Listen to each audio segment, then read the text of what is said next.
Yo, bagatan siguro. Alright mga kasima, magandang gabi.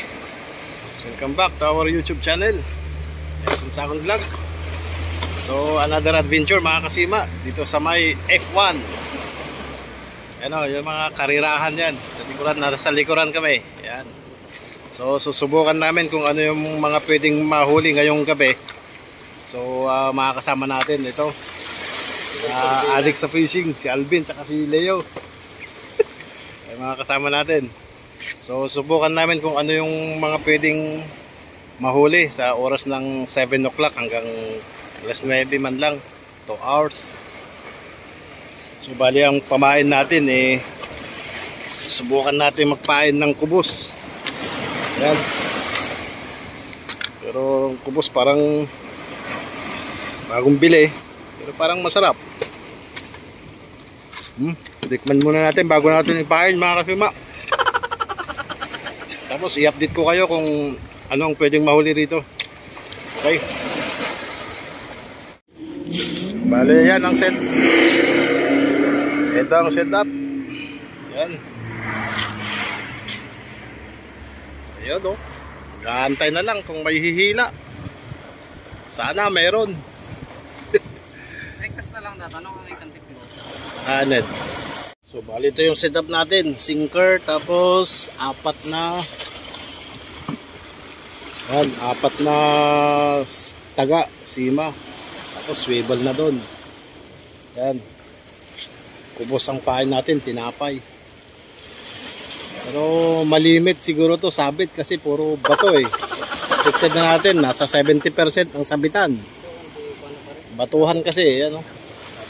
Pero dito daw, nakakahuli yung mga kasama nating angler dito sa Jeddah. So okay, testing natin. First throw natin, first cast.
Alright, update.